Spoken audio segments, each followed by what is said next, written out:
From the Crypts of Memory by Clark Ashton Smith.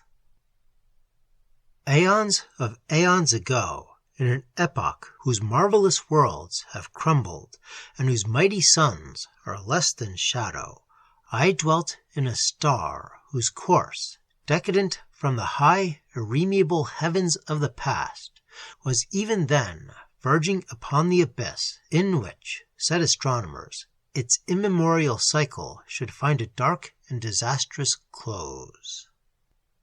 Ah, strange was that gulf-forgotten star, how stranger than any dream of dreamers in the spheres of today, or than any vision that hath soared upon visionaries in their retrospection of the sidereal past.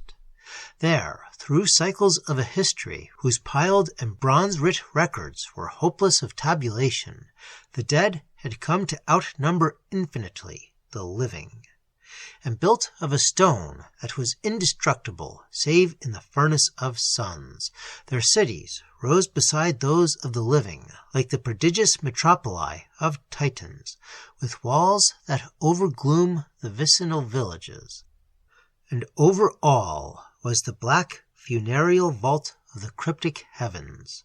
a dome of infinite shadows, where the dismal sun, suspended like a sole enormous lamp, failed to illumine, and drawing back its fires from the face of the irresolvable ether, threw a baffled and despairing beam on the vague, remote horizons and shrouded vistas illimitable of the visionary land. We were a somber, secret, many-sorrowed people, we who dwelt beneath that sky of eternal twilight, pierced by the towering tombs and obelisks of the past. In our blood was the chill of the ancient night of time, and our pulses flagged with the creeping prescience of the lentor of Lethe.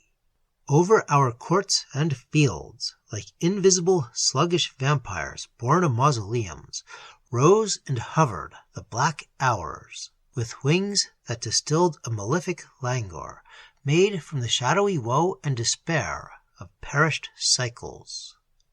The very skies were fraught with oppression, and we breathed beneath them, as in a sepulchre, forever sealed with all its stagnancies of corruption and slow decay, and darkness impenetrable, save to the fretting worm. Vaguely we lived, and loved, as in dreams, the dim and mystic dreams that hover upon the verge of fathomless sleep. We felt for our women, with their pale and spectral beauty, the same desire that the dead may feel for the phantom lilies of Hadean meads. Our days were spent in roaming through the ruins of lone and immemorial cities, whose palaces of fretted copper and streets that ran between lines of carven golden obelisks lay dim and ghastly with the dead light, or were drowned forever in seas of stagnant shadow. Cities whose vast and iron-builded fanes preserved their gloom of primordial mystery and awe, from which the simulacra of century-forgotten gods looked forth with unalterable eyes to the hopeless heavens, and saw the ulterior night, the ultimate oblivion. Languidly we kept our gardens, whose grey lilies concealed a necromantic perfume that had power to evoke for us the dead and spectral dreams of the past.